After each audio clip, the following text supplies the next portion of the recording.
Thanks for joining us. I'm meteorologist Alyssa Andrews alongside meteorologist Eliasen, here to talk about another weather alert. Here we go with the rain again. Here we go, yeah. Department. First and foremost, if you're watching on YouTube, make sure you like and subscribe. If you do like, I mean, you don't blame us for what we're about to say. As a weekend meteorologist, I've taken, I think, the brunt of some of the blame for the rainy Saturdays we've had. It's been rough. What was it? I want to say it's 8 of 9 Saturdays or 9 of. I've lost count how many wet Saturdays. Yes. While the nor'easter is not focused on the weekend, thankfully, we'll probably still get a little bit of rain this Saturday. You know, I say that I think it's been about 2 months. We just hit that 2-month mark where when we had our last totally dry Saturday. So it's been going on a while. Let's hope we're just saving up for the summer. We're going to get a whole run of nice weekends. So anyways, we are in our next weather alert. Really not a whole lot has changed in the last 24 hours. We'll definitely give you some updated timing, but we're still looking at probably on average a couple inches of rain, gusty winds tomorrow, a little bit of coastal flooding. Your full-fledged, everything that's normal in a nor'easter. That's kind of no snow, but we're talking about, you know, right?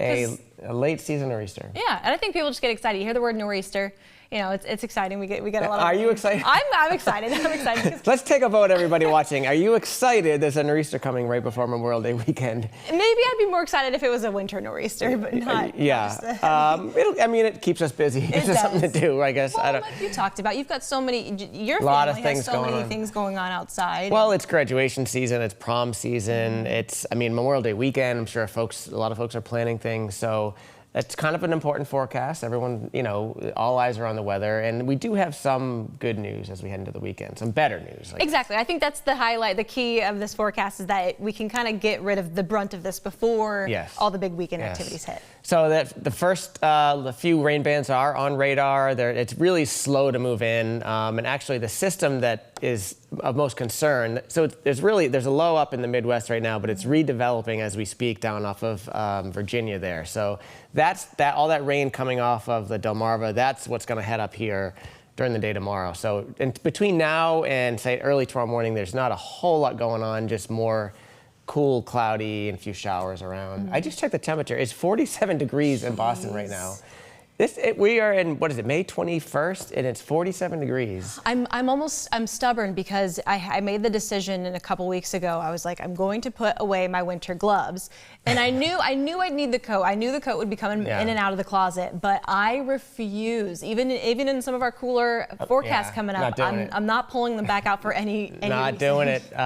This is obviously very unusual to have highs in the upper 40s and near 50 this time of year.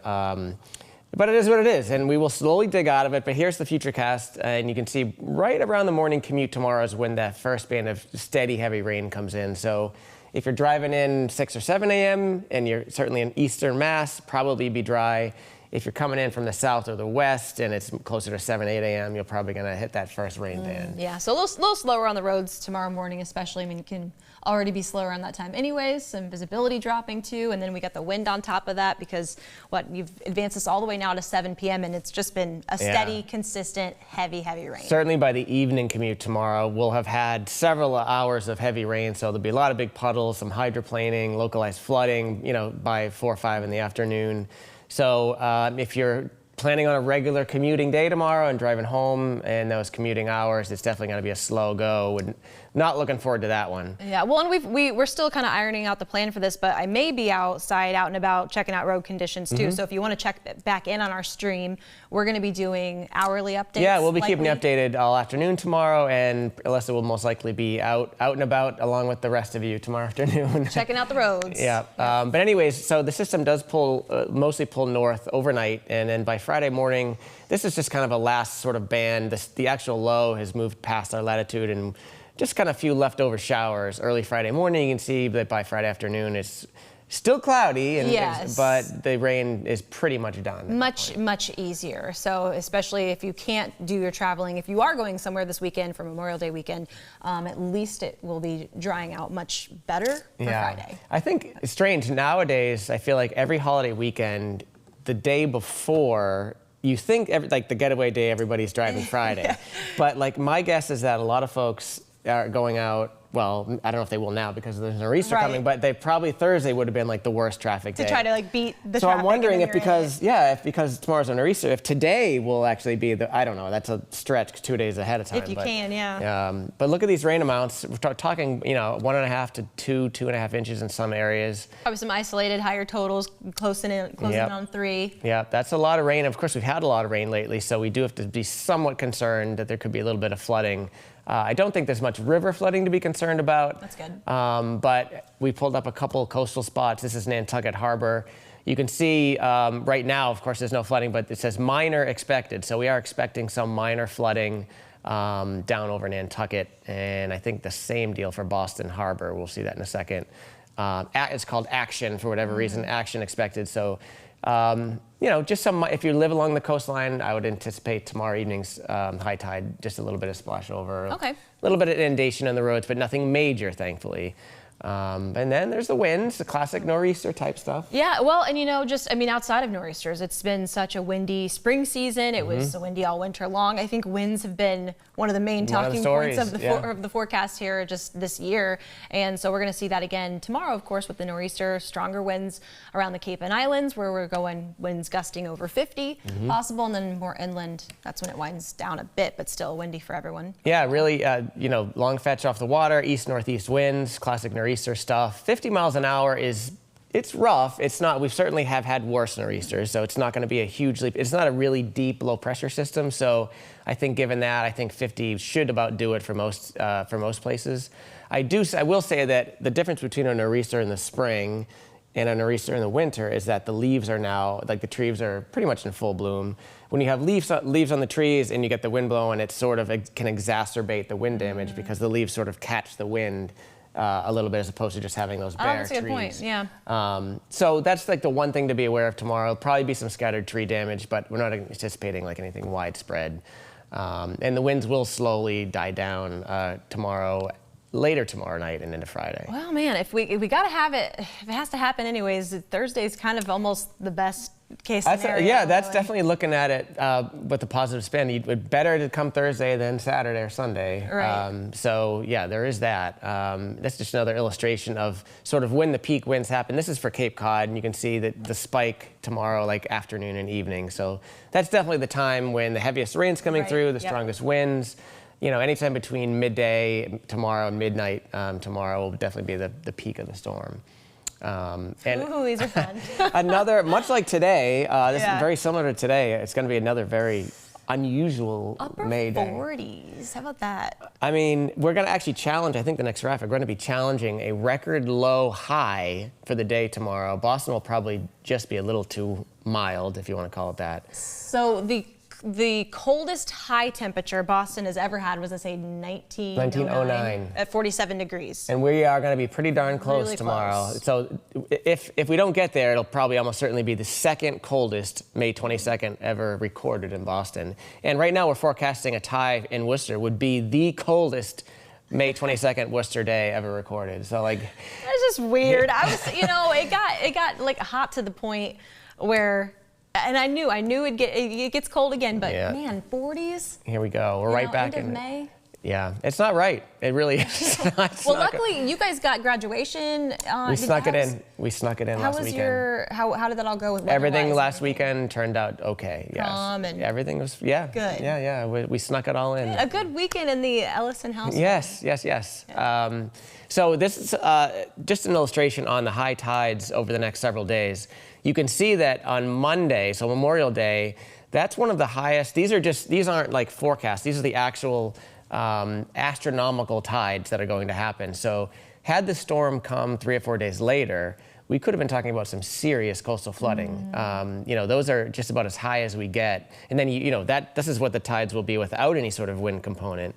So you add on a nor'easter, and that Sunday or Monday would have been really disastrous. But thankfully, it's not coming Sunday or Monday. It's coming on Thursday, and so we should get by with just, again, some minor splash over. Yeah, the timing-wise, great. We're actually pretty good on timing here. Yeah, and the main impacts, again, from the nor'easter, some downpours, localized flooding. We talked about that scattered wind damage. The coastal flooding should be low. I don't think there's going to be is not it's not a severe weather type of event. I mean, with temperatures in the 40s, it's hard to get severe weather. Right. So not worried about a whole lot of like thunder and lightning. It's more just like the heavy rain. We're going to just be totally washed out. Exactly. I mean, here it is, right there. There's the low pressure. So this now will take it sort of a little bit further into the weekend. So I think my thoughts are each weekend day gets a little bit better than the last. I love that. Perfect. Leading right into Memorial Day on Monday, where it looks even better. Exactly. So unfortunately, the storm doesn't just fly through here. It still is lingering. This is Saturday. You can see it sort of lingering up in the Gulf of Maine. Very slow roll. And it just is sort of nudging out of here Sunday. And you can see that. Those little leftover bands. Exactly. You can see there's some clouds. I don't think Sunday, this looks sort of pessimistic. I do think we'll see some sun and clouds on Sunday. Maybe 2 o'clock. Yeah, maybe more clouds than sun in the afternoon, as typical when you get one of these storms and it's still sort of that cyclonic flow. In the afternoon, if you get a little sun, it generally pops up some clouds. It's just a little bit unsettled. And the same thing on, I think Monday has a potential to be a little bit better, a little bit more sunshine, but there's still a pop-up shower chance in the afternoon. Okay. So not a terrible weekend. Not a terrible weekend at all. And I think, especially with so many people, the high volume of cars on the road Thursday is going to be, I wonder if that will change anyone. Like, would you change your travel plans? I would definitely, well, it depends. I mean, if I had a hotel Thursday night, I'm not going to not go, right? Exactly. But I think if I had the option, I would wait and leave Friday, or I'd leave today, but I mean, take another day off. Yeah, like how many people could really have the luxury of leaving on a Wednesday? I think had the storm not been here, I would have guessed that Thursday would have been the biggest travel day, just because for some reason it seems to happen a day earlier than you expect. But I think a lot of folks, I think Friday may be a tough, if you're going down to the Cape, say, like Friday afternoon. Good luck, yeah. Good luck, yeah. So we have a few things going on this weekend. Boston Calling right over across the street here, down the road a little bit. So again, if you've got tickets to any one of the 3 days, I don't think any day's a washout. Friday has the best chance of having a shower. There could be a shower any one of these days, but I think overall, like it'll be decent. Okay, good. Yeah. So it's that same theme of every single day after Thursday gets just a little nudge better. A little improvement. The temperatures get a little bit warmer. The temperature's the biggest. I mean, if you have your choice of the days, why would you? I would personally, I have to be there when it's a little warmer, but. Yeah, I would choose Sunday, but of course you're looking at the different bands, and perhaps you probably want to, you probably have a favorite band. It's a different day. Bottom line is none of the days are a complete washout. Which is, that's good. Just dress warmly, especially if you're going Friday night. Sometimes it's fun to have a little rain in there, like when you're outside yeah, with a little Woodstock with the mud going. Cape Cod and the Islands, so we're starting to highlight the Cape and the Islands. It's that time of year. People start going down there.